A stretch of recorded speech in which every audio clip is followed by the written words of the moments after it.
Bangladesh bank governor অর্থনীতিবিদ doctor Atiur রহমানের নিজের ভাষায় লেখা তার জীবন কথা অবলম্বনে গল্প রাখালের টাকশাল জয়। আমার জন্ম জামালপুর জেলার এক অজপাড়া গাঁয়ে। 14 কিলোমিটার দূরের শহরে যেতে হতো পায়ে হেঁটে বা সাইকেলে চড়ে। পুরো গ্রামের মধ্যে একমাত্র মেট্রিক পাস ছিলেন আমার চাচা মফিজউদ্দিন। আমার বাবা একজন অতি দরিদ্র ভূমিহীন কৃষক। আমরা 5 ভাই 3 বোন, কোনো রকমে খেয়ে না খেয়ে দিন কাটতো আমাদের। আমার দাদার আর্থিক অবস্থা ছিল মোটামুটি, কিন্তু তিনি আমার বাবাকে তার বাড়িতে ঠাঁই দেননি। দাদার বাড়ি থেকে খানিকটা দূরে একটা সনের ঘরে আমরা এতগুলো ভাই বোন আর বাবা মা থাকতাম। মা তার বাবার বাড়ি থেকে নানা সম্পত্তি সামান্য অংশ পেয়েছিলেন। তাতে 3 বিঘা জমি কেনা হয়। চাষাবাদের জন্য অনুপযুক্ত ওই জমিতে বহু কষ্টে বাবা যা ফলাতেন তাতে বছরে 5-6 মাসের খাবার জুটত। দারিদ্র কি জিনিস তা আমি মর্মে মর্মে উপলব্ধি করেছি। খাবার নেই, পরনে কাপড় নেই, কি এক অবস্থা। আমার মা সামান্য লেখাপড়া জানতেন, তার কাছেই আমার লেখাপড়ার হাতে খড়ি। তারপর বাড়ির পাশে প্রাথমিক বিদ্যালয়ে ভর্তি হই। কিন্তু আমার পরিবারের এতটাই অভাব যে আমি যখন 3য় শ্রেণীতে উঠলাম তখন আর পড়াশোনা চালিয়ে যাওয়ার সুযোগ থাকলো না। বড় ভাই আরো আগে স্কুল ছেড়ে কাজে ঢুকেছে। আমাকেও লেখাপড়া ছেড়ে রোজগারের পথে নামতে হলো। আমাদের একটা গাভী আর কয়েকটা খাসি ছিল। আমি সকাল থেকে সন্ধ্যা পর্যন্ত ওগুলো মাঠে চড়াতাম। বিকেলবেলা গাভীর দুধ নিয়ে বাজারে গিয়ে বিক্রি করতাম। এভাবে 2 ভাই মিলে যা আয় করতাম তাতে কোনো রকমে দিন কাটছিল। কিছুদিন চলার পর দুধ বিক্রির আয় থেকে সঞ্চিত 8 টাকা দিয়ে আমি পান বিড়ির দোকান দেই। প্রতিদিন সকাল থেকে সন্ধ্যা পর্যন্ত দোকানে বসতাম।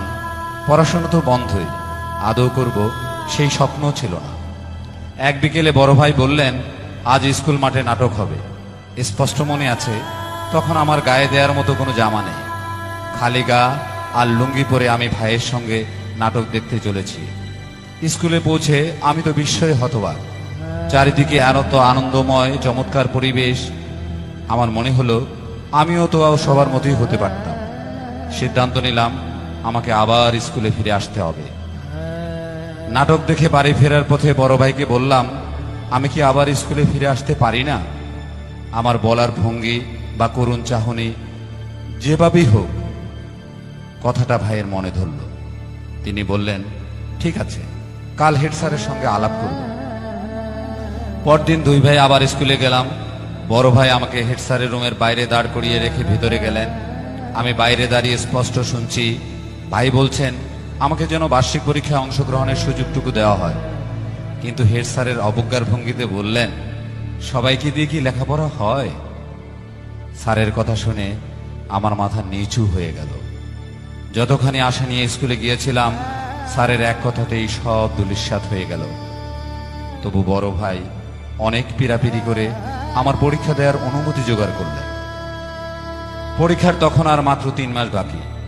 বাড়ি ফিরে মাকে বললাম, আমাকে 3 মাসের ছুটি দিতে হবে।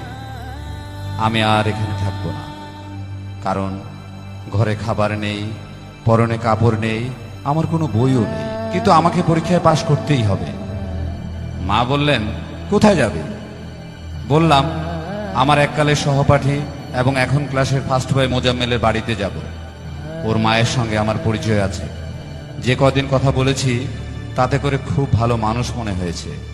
আমার বিশ্বাস আমাকে উনি ফিরিয়ে দিতে পারবেন না। দূর দূর মনে মোজাম্মেলদের বাড়িতে গেলাম। সব কিছু খুলে বলতেই খালাম্মা সানন্দে রাজি হলেন। আমার খাবার আর আশ্রয় জুটল। শুরু হলো নতুন জীবন। নতুন করে পড়াশোনা শুরু করলাম। স্যারের সেই অবজ্ঞাসূচক কথা মনে পড়ে। জেদ কাজ করে মনে, আরো ভালো করে পড়াশোনা করি। যথাসময়ে পরীক্ষা শুরু হলো। আমি এক একটা পরীক্ষা শেষ করছি আর ক্রমেই যেন উজ্জীবিত হচ্ছি। আমার আত্মবিশ্বাসও বেড়ে যাচ্ছে। ফল প্রকাশের দিন আমি স্কুলে গিয়ে প্রথম সারিতে বসলাম। হেড স্যার ফলাফল নিয়ে এলেন। আমি লক্ষ্য করলাম পড়তে গিয়ে তিনি কেমন যেন দ্বিধান্বিত। আর চোখে আমার দিকে তাকাচ্ছেন। তারপর ফল ঘোষণা করলেন। আমি প্রথম হয়েছি। খবর শুনেই বড় ভাই আনন্দে কেঁদে ফেললেন। শুধু আমি নির্বিকার, যেন এটাই হওয়ার কথা ছিল। বাড়ি ফেরার পথে সে এক অভূতপূর্ব দৃশ্য। আমি আর আমার ভাই গর্বিত ভঙ্গিতে হেঁটে আসছি, আর পেছনে একদল ছেলে মেয়ে আমাকে নিয়ে হইচই করছে, স্লোগান দিচ্ছে। সারা গায়ে সারা পড়ে গেল। আমার নিরক্ষর বাবা, যার কাছে ফার্স্ট আর লাস্ট একই কথা, তিনিও আনন্দে আত্মহারা।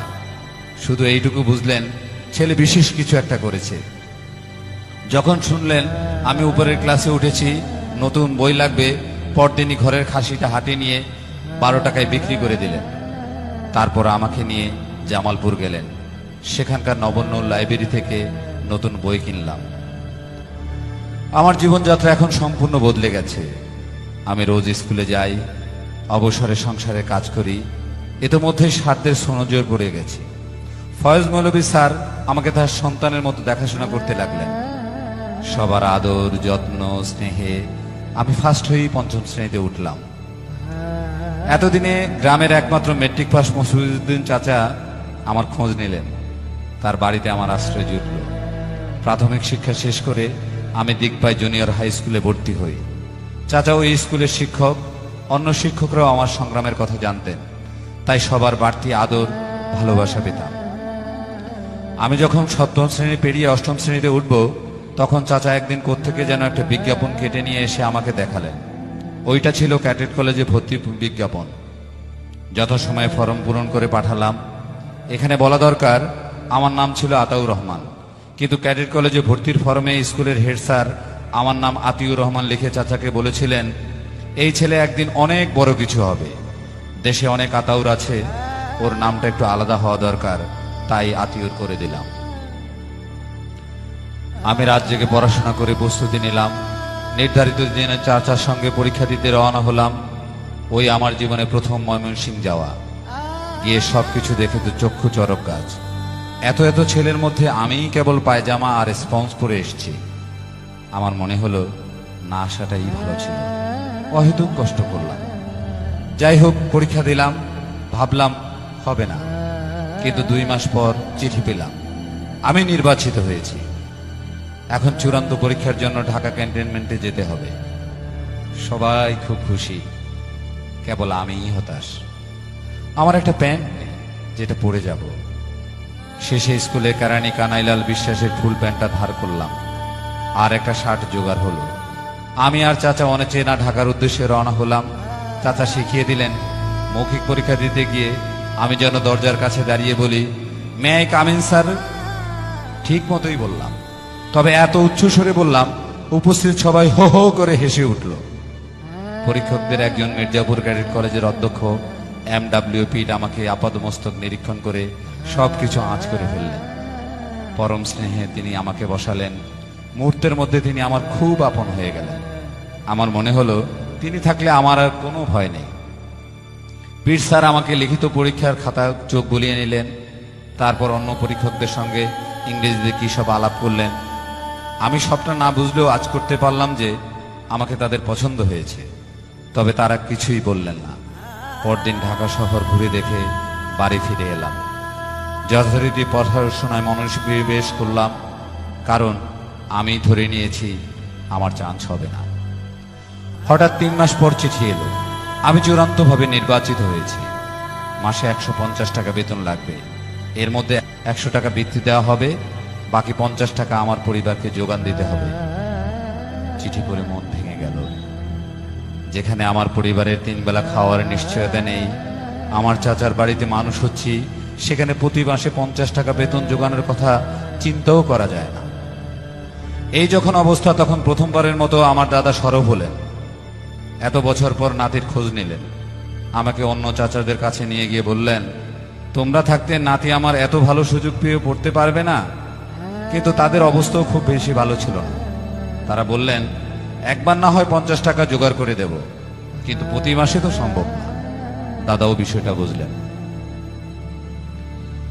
আমি আর কোনো রাস সরালো দেখতে না পেয়ে সেই ফয়েজ মৌলভী স্যারের কাছে গেলাম। তিনি বললেন, আমি থাকতে কোনো চিন্তা করবে না। পরদিন আরো 2 জন সহকর্মী আর আমাকে নিয়ে হাটে গেলেন। সেখানে গামছা পেতে দোকানে দোকানে ঘুরলেন। সবাইকে বিস্তারিত বলে সাহায্য চাইলেন। সবাই সাধ্যমতো 8 আনা, 4 আনা, 1 টাকা, 2 টাকা দিলেন। সব মিলে 150 টাকা হলো। আর চাচারা দিলেন 50 টাকা। এই সামান্য টাকা সম্বল করে আমি মির্জাপুর ক্যাডেট কলেজে ভর্তি হলাম।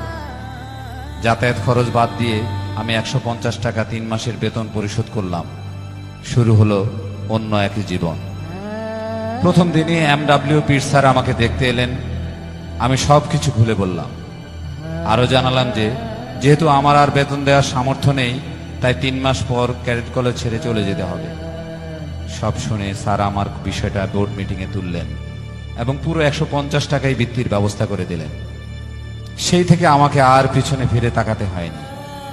SSC পরীক্ষায় ঢাকা বোর্ডে 5ম স্থান অধিকার করলাম এবং আরো অনেক সাফল্যের মুকুট যোগ হলো।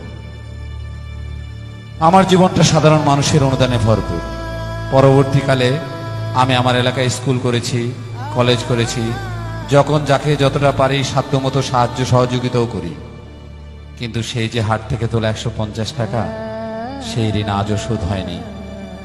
আমার সমগ্র জীবন উৎসর্গ করলেও সেই ঋণ কোনোদিনই শোধ হবে না।